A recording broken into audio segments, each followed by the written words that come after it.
నమస్తే, welcome to next Zee News. ఈనాటి వార్తా విశేషాలు. ప్రధాని నరేంద్ర మోదీ రక్షాబంధన్ వేడుకల్ని చిన్నారులతో కలిసి చేసుకున్నారు. ఢిల్లీ పాఠశాల విద్యార్థులు సోమవారం ఉదయం ప్రధాని నివాసానికి వెళ్లి ఆయనకు రాఖీ కట్టారు. అనంతరం మోదీ వారితో కొంతసేపు సరదాగా ముచ్చటించారు. ఇందుకు సంబంధించిన వీడియో సామాజిక మాధ్యమాల్లో వైరల్ అవుతుంది. గతేడాది కూడా ప్రధాని ఇలాగే స్కూల్ విద్యార్థులతో రాఖీ కట్టించుకున్న సంగతి తెలిసిందే. ఇక అంతకుముందు రాఖీ పండుగను పురస్కరించుకుని దేశ ప్రజలకు మోదీ శుభాకాంక్షలు తెలిపారు. సోదరిమణుల మధ్య అపరిమిత ప్రేమకు ప్రతీక ఈ రక్షాబంధన్. ఈ పండుగ మీ బంధాలను మరింత తీపికరంగా చేయాలని, ఆప్యాయత సామరస్య భావాలను బలోపేతం చేయాలని, ప్రజలంతా ఆనందంగా ఉండాలని ఆకాంక్షిస్తున్నాను అంటూ పోస్టు చేశారు.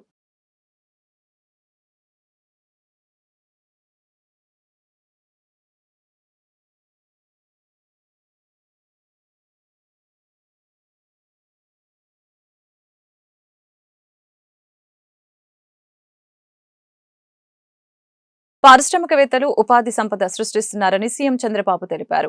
శ్రీ సిటీలోని బిజినెస్ సెంటర్లో పలు కంపెనీల సీఈఓలతో నిర్వహించిన సమావేశంలో ఆయన మాట్లాడారు. పరిశ్రమల ద్వారా ప్రభుత్వానికి ఆదాయం సమకూరుతుందని, ఈ సంపద సంక్షేమానికి దోహదం చేస్తుందని చెప్పారు.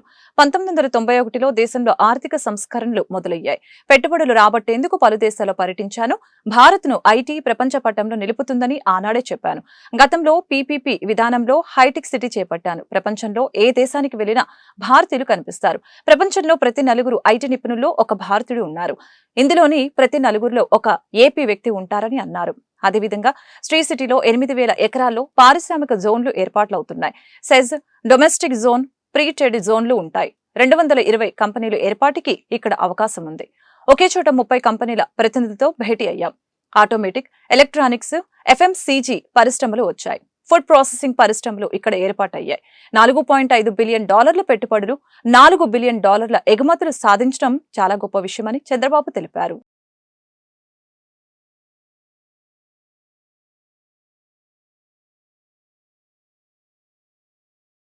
Platinum by becoming entirely carbon negative. I told him just now while coming, whenever I come here, whenever I go anywhere, I am always evaluating critically. I asked him first question, what is the rainwater you are harnessing in this area? He told me around 60%. I asked him, at the earliest he had to do 100% rainwater harnessing has to be done in this premises. Thereby greenery and so many advantages will come. That is where there won't be any water scarcity. Anyway, there is no water scarcity because this SEZ is very rich in all infrastructure facilities. 3 airports, 3 ports for computation also from tomorrow onwards. Very good national highway connecting Tirupati, Chennai, Nellore, and also we are going to connect internal roads, and also 3 airports, Chennai, even Tirupati, one more airport in Nellore. All 3 airports are going to come. So these are all best infrastructure we are going to provide here. Here I am very happy the way they are working. Most livable industrial zone I want to make it. Not only I asked him what is the temperature. By coming here, temperature should be less compared to outside. People should love to come here. That is how everybody will think industrial zone, industrial area will be very hot. Here 50% countries refrigeration or air conditioning you are providing here. Then why can't you make Sri City itself naturally cooling? It is possible. Then it will be a reflection for your cooling the country. Just now I told all of you are here. I am giving you a good challenge. You are asking me cost effective logistics, deputy CM Pawan Kalyan రాష్ట్ర సచివాలయం నుంచి అధికారులతో video conference నిర్వహించారు. ఉపాధి హామీ పథకంలో చేపట్టవలసిన పనుల ఆమోదం కోసం గ్రామ సభ నిర్వహణ, అందుకు సంబంధించిన విధి విధానాలపై దిశానిర్దేశం చేశారు. ఈ నెల 23న రాష్ట్ర వ్యాప్తంగా అన్ని గ్రామ పంచాయతీల్లో గ్రామ సభల నిర్వహణ చేపట్టాలి. ఉపాధి హామీ పథకం పరిధిలో 46 రకాల పనులు చేపట్టవచ్చు. ఈ పథకం ద్వారా వేల కోట్ల నిధులు వెచ్చిస్తున్నాం. ప్రతి రూపాయిని బాధ్యతతో వ్యయం చేయాలి. ఉపాధి హామీ పథకం లక్ష్యం అందుకోవాలి. జిల్లా స్థాయి అధికారుల నుంచి మండల, గ్రామ స్థాయిలో ఉన్న అధికారుల వరకు ఈ పథకం అమల్లో బాధ్యత తీసుకోవాలి. సోషల్ ఆడిట్ విభాగం పగడ్బందీగా వ్యవహరించాలని పవన్ తెలిపారు. ఒకే రోజు ఈ గ్రామ సభ తీర్మానాలు చేయాలి అనేది చాలామంది కోరికది. పంచాయతీరాజ్ వ్యవస్థలో గ్రామ పంచాయతీల నుండి జిల్లా పరిషత్ వరకు పటిష్టంగా ఉన్నప్పుడే నిజంగా మనం అనుకున్న అభివృద్ధి సాధించగలుగుతాం. అందుకని దాంట్లో భాగంగానే ఆగస్టు 23 తారీఖున రాష్ట్ర వ్యాప్తంగా 13,326 గ్రామ పంచాయతీల్లో ఇప్పుడు ఇంతకుముందు ఎన్నడూ లేని విధంగా ఒకే రోజున గ్రామ సభలు నిర్వహిస్తూ ఉన్నాం. ఈ గ్రామ సభల్లో ఉపాధి హామీ పథకంలో ప్రతి కూలీ కుటుంబం సంవత్సరంలో 100 రోజులు పనిచేసే విధంగా అవగాహన కల్పించాలి. కూలీలకి ఉన్న హక్కులను తెలియజేయాలి. రైతులకు ఉపాధి హామీ పథకాన్ని సద్వినియోగం చేసుకోవడానికి సంబంధించిన పనుల వివరాలను గ్రామ సభల్లో ప్రతి ఒక్కరికి అర్థమయ్యే విధంగా తెలియజేయాలి. ఇకపైన ఉపాధి హామీ పథకాన్ని సమర్థవంతంగా అమలు చేయడానికి మనందరం కలిసి పనిచేద్దాం. పథకం అమలులో మన రాష్ట్రాన్ని దేశంలోనే మళ్ళా మొదటి స్థానంలో ఉంచడానికి కృషి చేయాలని కోరుకుంటా ఉన్నాను. గ్రామాలను అభివృద్ధి చేసే మహాత్మా గాంధీ గారి కళలాగా గ్రామ స్వరాజ్యాన్ని స్థాపించాలి, ఆ దిశగా అడుగులు వేయాలని చెప్పి మీరందరూ కలిసి మాకు సహాయ సహకారాలు ఇవ్వాలని మనస్ఫూర్తిగా కోరుకుంటున్నాను. అనకాపల్లిలో దారుణం చోటు చేసుకుంది. ఈ మేరకు కలుషిత ఆహారం తిని అస్వస్థతకు గురైన విద్యార్థుల్లో 4 మృతి చెందారు. 2 రోజుల క్రితం అనకాపల్లి జిల్లా కోటవరట్ల మండలం కైలాసపట్టణంలోని అనాథాశ్రమంలో సమోసా తిని 27 మంది విద్యార్థులు అస్వస్థతకు గురయ్యారు. వీరిలో సోమవారం 4 మృతి చెందారు. మృతి చెందిన విద్యార్థుల్ని జాషువా, భవానీ, శ్రద్ధ, నిత్యగా గుర్తించారు. మిగతా 23 మందికి నర్సీపట్నం, అనకాపల్లి ఆసుపత్రిలో చికిత్స అందిస్తున్నారు. నర్సీపట్నం ఏరియా ఆసుపత్రిలో 7, అనకాపల్లి ఏరియా ఆసుపత్రిలో 17 మంది విద్యార్థులకి చికిత్స అందిస్తూ ఉన్నారు. ఘటనపై డీఈఓ అప్పారావు విచారణ చేపట్టారు. అంతర్జాతీయ ఫోటోగ్రఫీ దినోత్సవం సందర్భంగా సీఎం చంద్రబాబు ఫోటోగ్రాఫర్లకి శుభాకాంక్షలు తెలిపారు.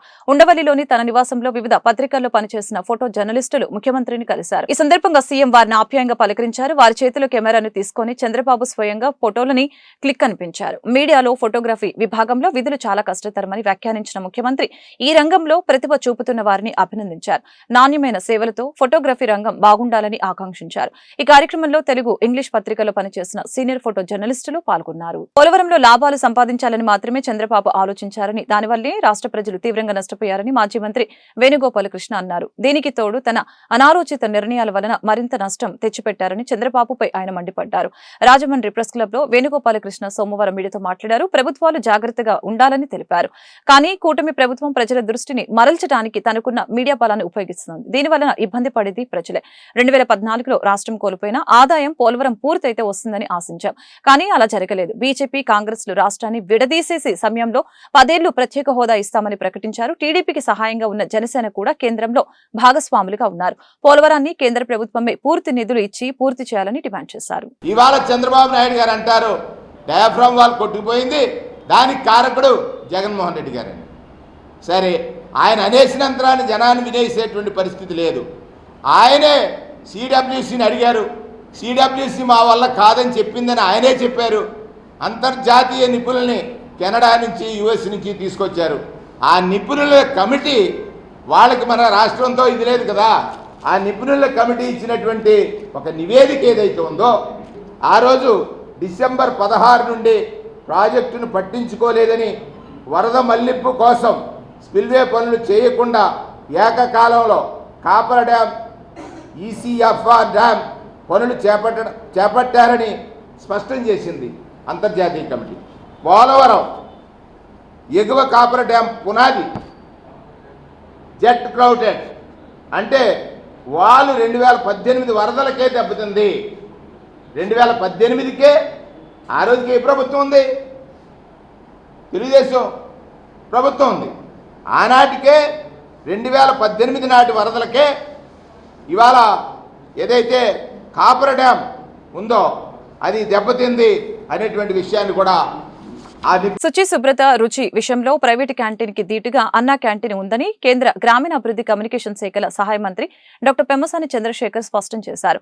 సగటు పేదవాడి ఆదాయం అంతంత మాత్రంగా ఉన్న నేపథ్యంలో రాష్ట్ర ముఖ్యమంత్రి నారా చంద్రబాబు నాయుడు ముందు చూపుతో ₹5 ఉదయం టిఫిన్, మధ్యాహ్నం లంచ్, రాత్రికి డిన్నర్ అందిస్తున్నట్లు పేర్కొన్నారు.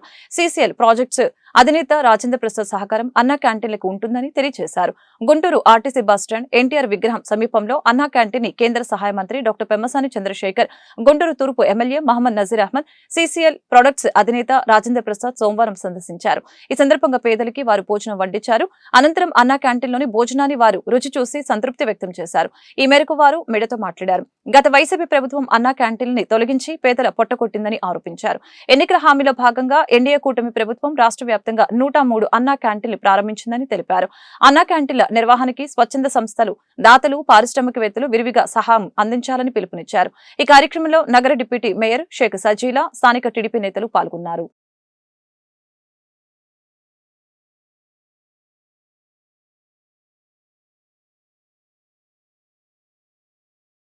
మొట్టమొదటిగా నేను CCL ప్రోడక్ట్స్ రామచంద్రరావు గారిని మీకు పరిచయం చేయాలి. రాజేంద్ర ప్రసాద్ గారిని పరిచయం చేయాలి. ఈ ప్రాంతంలో ఇండస్ట్రీ లేనప్పుడు అతి చిన్న ప్లేస్లో చిన్న కాఫీ సంస్థగా స్థాపించి ఈరోజు భారతదేశానికి ₹1,000 కోట్ల ఇంటర్నేషనల్ రెవెన్యూ తీసుకొస్తూ సమాజ సేవ చేస్తూ స్ఫూర్తిదాయకంగా ఉన్నటువంటి మన గడ్డ బిడ్డ రాజేంద్ర ప్రసాద్ గారు. సో వారు ఈరోజు వచ్చారు. ఎందుకు వచ్చారు అంటే అది తర్వాత చెప్తా అనుకున్నాను. వారిని గుంటూరు పార్లమెంట్లో మన CSR ఫండ్స్ కింద ఒక లార్జ్ ప్రాజెక్ట్ వాళ్ళు టేకప్ చేస్తారు. దాని గురించి మాట్లాడటానికి వచ్చాం. వచ్చినప్పుడు ఈరోజు అన్నా క్యాంటీన్కి వెళ్తున్నాం, మీరు కూడా రండి, అన్నా క్యాంటీన్లో ఎలా ఉంటుందో చూపిద్దామని తీసుకొచ్చాం. ఇక్కడికి వచ్చి చూస్తే మరి మంచి ప్రైవేటు క్యాంటీన్స్ ఎలా ఉన్నాయో అంత నీట్గా ఉంది. ఫుడ్ కూడా చాలా చక్కగా ఉంది.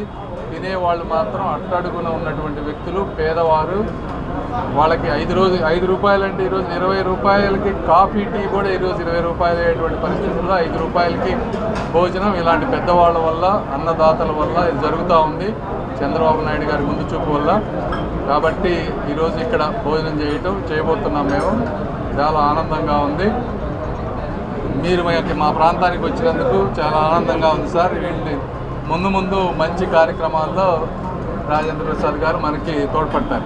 క్యాంటీన్ అనేది అందరికీ, ప్రజలకి సౌకర్యము ఇంత మంచిగా ఇస్కాన్ వాళ్ళు బ్రహ్మాండంగా చేస్తున్నారు. ఇది ఎప్పటి నుంచో మేము చాలా సపోర్ట్ చేసాము. I'm sure everybody will benefit. And like Chandrasekhar గారు యాక్చువల్లీ మన అందరికీ కూడా మెంబర్ ఆఫ్ పార్లమెంట్ కావడం మన అదృష్టం. సో ఆయన ఎలా చిన్నప్పటి నుంచి కష్టపడి పైకి వచ్చి అండ్ ఆల్సో సేవ అనేది ఎవరిని ఏం ఎక్స్పెక్టేషన్ చేయకోకుండా సేవ చేయడం అనేది గ్రేట్ సేవ్ అండి. I wish everybody all the best. మీ ప్రభుత్వం ఏర్పడినటువంటి మొదటి రోజునే పేదల ఆకలి తీర్చడానికి ఒక మంచి నిర్ణయం తీసుకొని సూపర్ 6 కార్యక్రమంలో భాగంగా అన్నా క్యాంటీన్లు ప్రారంభించి రాష్ట్ర వ్యాప్తంగా 103 సెంటర్స్లో అన్నా క్యాంటీన్లు ప్రారంభించడం, దాని ద్వారా రోజుకు సగటున ఒక్కొక్క అన్నా క్యాంటీన్కి 350 మందికి 3 పూట్ల భోజనం పెట్టేటువంటి కార్యక్రమం. రియల్గా చెప్పాలంటే ఈరోజు గత ప్రభుత్వంలో అందరం కూడా చూసాం. అన్నం పెట్టేటువంటి అన్నా క్యాంటీన్లు తీసివేసి ప్రభుత్వం ఏ విధంగా పేదవారి పొట్టగొట్టే కార్యక్రమం చేసిందో తిరిగి ఈరోజు కూటమి ప్రభుత్వం ఏర్పడ్డ తర్వాత ఎంత ఖర్చైనా పర్వాలేదు, ఒక మంచి భోజనం పేదవాడి పొట్ట నింపడానికి పెట్టాలనే ఆలోచనతో ఈరోజు ప్రభుత్వం తీసుకున్నటువంటి నిర్ణయం రాష్ట్రంలో ఉన్నటువంటి పేద మధ్య తరగతి ప్రజలందరూ, ముఖ్యంగా కార్మిక వర్గం, ఆటో కార్మికులు, అలాగే అన్ని రంగాలకు సంబంధించినటువంటి కార్మికులు ఈరోజు ₹5 టిఫిన్ కానివ్వండి, భోజనం కానివ్వండి, అలాగే ₹5 డిన్నర్ చేసేటువంటి కార్యక్రమాన్ని తీసుకోవడం జరిగింది. ఈ కార్యక్రమంలో భాగస్వాములైనటువంటి అనేక మంది కార్పొరేట్ సంస్థలు కానీ, ముఖ్యంగా అక్షయ పాత్ర వారికి కానీ, ప్రభుత్వం వారికి పేరున ధన్యవాదాలు తెలుపుతా ఉన్నాం. ప్రజా సమస్యల్ని పరిష్కరించడమే తొలి ప్రాధాన్యతగా జిల్లా అధికారులు తీసుకోవాలని కలెక్టర్ నాగలక్ష్మి స్పష్టం చేశారు. ప్రజా సమస్యల పరిష్కార వేదిక స్పందన కార్యక్రమానికి వచ్చే ఫిర్యాదుల్ని నిర్ణీత సమయంలోనే పరిష్కరించాలని ఆదేశించారు. లేని పక్షంలో శాఖపరమైన చర్యలు తప్పవని హెచ్చరించారు. గుంటూరు జిల్లా నలుమూలల నుంచి వచ్చిన బాధితులతో కలెక్టర్ గ్రీవెన్స్ సోమవారం కిక్కిరిసిపోయింది. తమ సమస్యని పరిష్కరించాలంటూ బాధితులు జిల్లా కలెక్టర్ నాగలక్ష్మికి మొరపెట్టుకున్నారు. ఆయా సమస్యల్ని తక్షణమే పరిష్కరించాలని సంబంధిత అధికారుల్ని ఆమె ఆదేశించారు. ఈ సందర్భంగా గుంటూరు రూరల్ గ్రామమైన లాలుపురం సమీపంలోని శ్రామిక నగర్లో 12 సంవత్సరాలుగా నివాసం ఉంటున్న ప్రజలకి మౌలిక వసతులతో పాటు కనీస సౌకర్యాలు కల్పించాలని సిపిఐ ఎంఎల్ డిమాండ్ చేసింది. ఈ దిశగా చర్యలు తీసుకోవాలని జిల్లా కలెక్టర్ కి విజ్ఞప్తి చేసింది. నివాసం ఉంటున్న ప్రతి ఒక్కరికి పట్టాలు, శ్రామిక నగర్లో నివాసం ఉంటున్న ప్రతి ఒక్కరికి పట్టాలు కల్పించాలి, రోడ్డు సౌకర్యం కల్పించాలి, శ్రామిక నగర్కి నీటి సౌకర్యం కల్పించాలి, శ్రామిక నగర్ డ్రైనేజీ సౌకర్యం. అంకిరెడ్డిపాలెం సర్వే నెంబర్ 678లో 12 సంవత్సరాల పైగా దాదాపుగా 400 కుటుంబాల వాళ్ళు నివాసం ఏర్పాటు చేసుకొని నివాసం ఉంటా ఉన్నాం. కానీ ఇంతవరకు అక్కడ ఎటువంటి మౌలిక సౌకర్యాలు కల్పించలేదు. దాదాపుగా 12 సంవత్సరాల తర్వాత మొన్న ఈ మధ్యకాలంలో అక్కడ ఉన్న ఎన్నికల ముందుగా దాదాపుగా 200 మంది ఓటర్స్ ఉంటే ఓటర్స్ దగ్గరికి వచ్చి మేము అధికారంలోకి వస్తే తప్పనిసరిగా రోడ్డు సౌకర్యము, నీటి సౌకర్యము, విద్యుత్ సౌకర్యము, అదేవిధంగా స్కూల్ సౌకర్యం, ప్రతి ఒక్కటి సైడ్ కాలంలో డ్రైనేజీలు అన్ని కల్పిస్తామని హామీలు ఇవ్వడం జరిగింది. హామీలని అమలు చేయమని కోరటానికి, అదేవిధంగా స్పందన కార్యక్రమాలు కలెక్టర్ దృష్టికి తీసుకెళ్లి మేము ఈ సమస్యలతో సతమతం అవుతున్నాం, ఈ సమస్యలను తక్షణమే పరిశీలించాలని ఆశిస్తూ ఇక్కడికి వచ్చాం. Padma Vibhushan megastar doctor Chiranjeevi blood bank స్ఫూర్తి దేశానికి ఆదర్శంగా నిలిచిందని అఖిల భారత చిరంజీవి యువత వర్కింగ్ ప్రెసిడెంట్ మేకల రవీంద్రబాబు కితాబిచ్చారు. ప్రాణాపాయ స్థితిలో అవసరమైన రక్తం అందక అసువులు బాసే అభాగ్యుల్ని కల్లారు చూసి చలించిన చిరంజీవి 30 ఏళ్ల క్రితమే హైదరాబాద్ లో బ్లడ్ బ్యాంకు స్థాపించి యావత్ మానవ సమాజానికి దార్శనికునిగా నిలిచారని కొనియాడారు. పద్మవిభూషణ్ మెగాస్టార్ చిరంజీవి జన్మదిన వారోత్సవాలు గుంటూరు జిల్లాలో ఘనంగా కొనసాగుతూ ఉన్నాయి. ఈ వారోత్సవాల్లో భాగంగా సోమవారం జెడ్పీ ప్రాంగణంలో రెడ్ క్రాస్ సొసైటీ భవన్ లో అఖిల భారత చిరంజీవి యువత వర్కింగ్ ప్రెసిడెంట్ మేకల రవీంద్రబాబు ఆధ్వర్యంలో స్వచ్ఛంద రక్తదాన శిబిరం జరిగింది. ఈ సందర్భంగా మేకల రవీంద్రబాబు మీడియాతో మాట్లాడారు. ప్రతి సంవత్సరం మెగాస్టార్ చిరంజీవి జన్మదిన వారోత్సవాలు వైభవంగా నిర్వహించుకుంటున్నామని పేర్కొన్నారు. ఇందులో భాగంగానే వారం రోజుల పాటు పలు సేవా కార్యక్రమాలు నిర్వహిస్తున్నామని తెలిపారు. అదేవిధంగా మంగళవారం పొన్నూరు ఆంజనేయ స్వామి దేవస్థానంలో 1,00,000 ఆకుపూజ, అదే రోజు రాత్రి గుంటూరు ప్రభుత్వ ఆసుపత్రి వద్ద 2,000 మందికి భారీ అన్నదాన కార్యక్రమం నిర్వహిస్తున్నామని వివరించారు. చిరంజీవి అభిమానులుగా ఆయన ఆశయాలను ముందుకు తీసుకువెళ్లటమే లక్ష్యంగా పనిచేస్తున్నామని తెలిపారు. కార్యక్రమంలో కాటూరి వెంకటేశ్వరరావు, గిడుతూరి సత్యం, యుగేందర్ నాయుడు, యుఎస్ నుంచి వచ్చిన కళ్యాణ చక్రవర్తి, హరిచందన తదితరులు పాల్గొన్నారు. రెడ్ క్రాస్ సొసైటీలో అఖిల భారత చిరంజీవి యువత వర్కింగ్ ప్రెసిడెంట్, అలాగే సమాజ సేవా కార్యక్రమాల స్ఫూర్తి ప్రదాత శ్రీ మేకల రవీంద్రబాబు గారి ఆధ్వర్యంలో రక్తదాన శిబిరం ఏర్పాటు చేయటమైంది. ఈ రక్తదాన శిబిరంలో అనేక మంది చిరంజీవి అభిమానులు పాల్గొని దీన్ని విజయవంతం చేశారు. అలాగే గుంటూరు జిల్లాలోని చిరంజీవి యువత ఆధ్వర్యంలో ఎన్నో సేవా కార్యక్రమాలు జరుగుతున్నాయి. గుంటూరు జిల్లాలో శ్రీ మేకల రవీంద్రబాబు గారి ఆధ్వర్యంలో గత 3 రోజుల నుంచి సేవా కార్యక్రమాలు జరుగుతున్నాయి. దీన్ని కొనసాగింపుగా రేపు పొన్నూరు ఆంజనేయ స్వామి ఆలయంలో అభిషేకం, అలాగే ఎల్లుండు పుస్తకాల పంపిణీ పేద విద్యార్థులకి, అలాగే 22వ తారీఖున గుంటూరు గవర్నమెంట్ హాస్పిటల్లో అన్నదాన కార్యక్రమాన్ని నిర్వహిస్తున్నారు. దీన్ని ఇలా ఎన్నో సేవా కార్యక్రమాలు చేస్తున్న శ్రీ మేకల రవీంద్రబాబు గారి ఆధ్వర్యంలో మేమంతా పయనిస్తూ ఆయన చేసే ప్రతి కార్యక్రమంలో మా వంతు భాగస్వామ్యంగా మేము పాల్గొంటామని చెప్పి తెలియజేస్తూ ముగిస్తున్నాను. మెగాస్టార్ డాక్టర్ చిరంజీవి గారి జన్మదిన వేడుకలు గుంటూరు జిల్లా సైతం రాష్ట్ర వ్యాప్తంగా వారోత్సవాలు నడుస్తున్నాయి.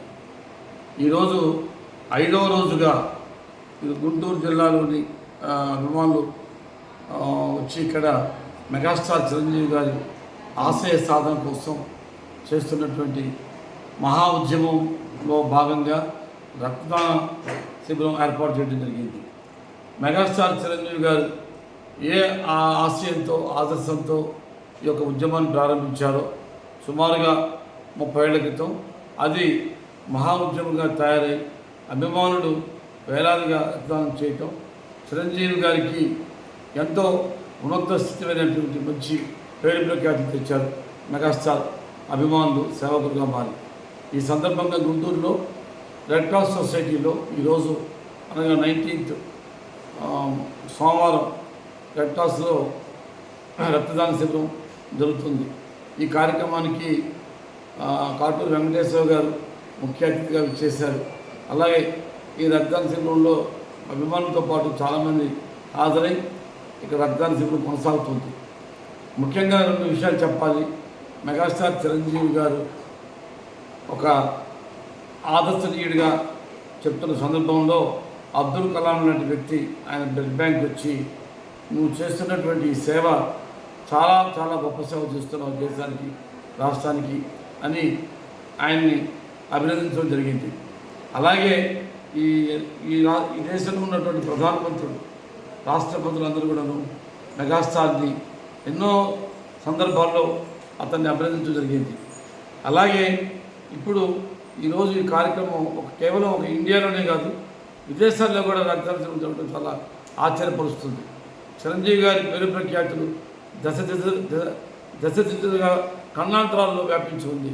కాబట్టి అందరూ కూడాను రక్తదానం చేయడానికి సిద్ధంగా ఉండి నేను సైతం ఉంటూ పాల్గొంటున్న సందర్భంలో గుంటూరు నగర వాసులకు మెరుగైన మౌలిక వసతులతో పాటు కనీస సౌకర్యాలు కల్పిస్తామని నగర కమిషనర్ పులి శ్రీనివాసులు తెలిపారు. అదేవిధంగా పౌర సేవలు పారదర్శకంగా అందిస్తామని పేర్కొన్నారు. ప్రజా సమస్యల పరిష్కార వేదిక స్పందన కార్యక్రమం గుంటూరు నగరపాలక సంస్థ కౌన్సిల్ మీటింగ్ హాల్లో సోమవారం జరిగింది. ఈ సందర్భంగా నగరానికి చెందిన పలువురు బాధితులు తమ సమస్యల్ని పరిష్కరించాలంటూ నగర కమిషనర్ పులి శ్రీనివాసులకి విజ్ఞాపన పత్రాలు అందజేశారు. ఆయా సమస్యల్ని పరిష్కరించాలని సంబంధిత అధికారుల్ని నగర కమిషనర్ ఆదేశించారు. నగర వాసులు ఎదుర్కొంటున్న సమస్యల్ని తమ దృష్టికి తీసుకువస్తే తక్షణమే పరిష్కరిస్తామని ఈ సందర్భంగా భరోసా ఇచ్చారు.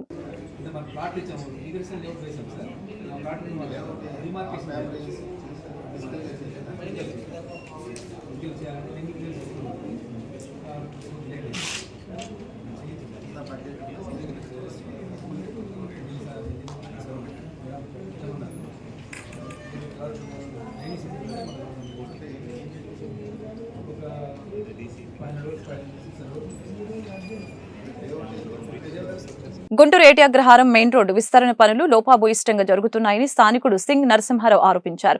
గుంటూరు నగరపాలక సంస్థ టౌన్ ప్లానింగ్ ఇంజనీరింగ్ అధికారుల నిర్లక్ష్యం కారణంగానే ప్రధాన రహదారి అష్టవంకర్లు తిరిగిందని ఆక్షేపించారు. పాము మెలికల్లాగా తిరిగిన ఈ రోడ్డు ఆధునీకరణ పనులు వెనక భారీగానే అవినీతి జరిగిందని అనుమానం వ్యక్తం చేశారు.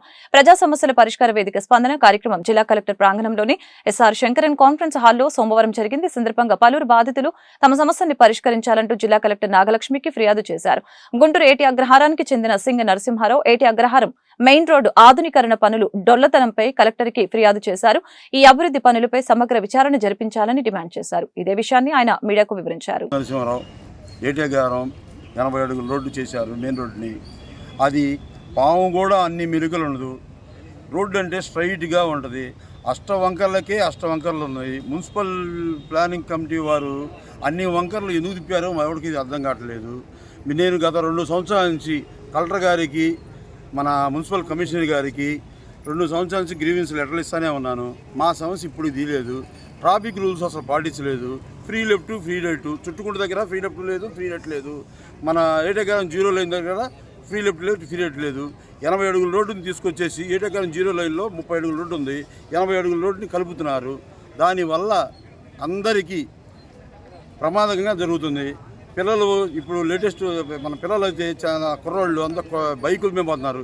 ఇన్ని వంకర టింకలు ఉంటే ప్రమాదకారాలు జరుగుతాయి, భయంకరమైన ప్రమాదాలు జరుగుతాయి. మాకు ఈ మెలికలు ఈ సర్కారు వారి డొంక ఒకటి ఉంది. ఆ డొంక తీయకుండా ప్రైవేట్ ల్యాండ్లు తీశారు. ప్రైవేట్ ల్యాండ్లో చుట్టుకుంట కాడి నుంచి ఒక పక్కే ప్రైవేట్ ల్యాండ్ తీశారు. అక్కడి నుంచి ఈ పక్క వచ్చేళ్ళకేనేమో గవర్నమెంట్ ల్యాండ్ ఉంది. అది డొంక ఉంది.